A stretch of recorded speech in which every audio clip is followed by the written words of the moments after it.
చలికాలం షురువైంది కదా, పొద్దు మూక్తే చాలు ఇంత తిని దుప్పటి దాన్ని పంటుర్రు ఊళ్ళల పబ్లిక్.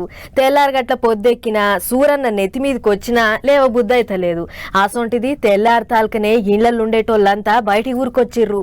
చలి గిలి అంతా జాంతానై పానాలుంటే చాలన్నట్టే పరుగులు పెట్టిర్రు. గంత పెద్ద ఆపతేం వచ్చింది అని అనుకుంటుర్రా? ఈ వార్త చూడుర్రి, ఎందుకో తెలుస్తుంది.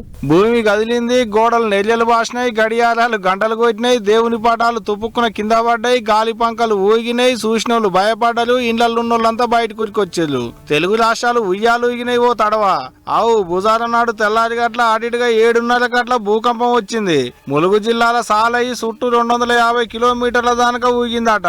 ఆ రేకులు బాగా వైబ్రేషన్ వచ్చినట్టు కిందికి మీదకి అవుతుంది. ఇల్లంతా రేకులు కదులుతున్నాయి.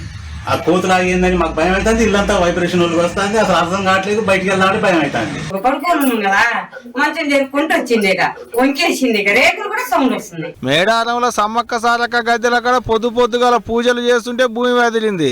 ఏమైతుందో తెలవక బిత్తరపోయి దిక్కులు చూసిరు పూజార్లు. పక్క పోయింటున్న గీ అవ్వకు భయం జ్వరపడ్డట్టున్నది కడుపులా. ఆటికెంచి ఇటుకి వచ్చింది. ఆడా ఈడాని ఏం లేదు. 2 తెలుగు రాష్ట్రాలలో మొత్తం అటు 2 కెంచి 7 సెకండ్ల దానికి ఊగింది అంటున్నారు శాస్త్రవేత్తలు.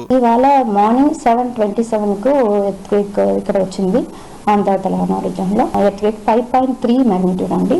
40 కిలోమీటర్ డెప్త్ లో ఇది జరిగింది. నేరి హైదరాబాద్ పట్టణంలో ఉండే పబ్లిక్ పడ్డ బుగులు అయితే చిన్నగా లేదనుకో రాదు. ఈ బుజ్జమ్మని చూడోజీ గోడకున్న పటం ఊడి కింద పడుతుంటే చూసి ఎట్టురుకుతుందో భయంతో లోపలికి. గీళ్ళేమో ఇంట్లోకించి బయటకు కూర్చుకొచ్చి లోపల ఏమైతుందో చూస్తున్నారు. జలసేపటి దానిక ఏమైతుందో కూడా ఎవరికి తెలియనట్టుంది పాపం.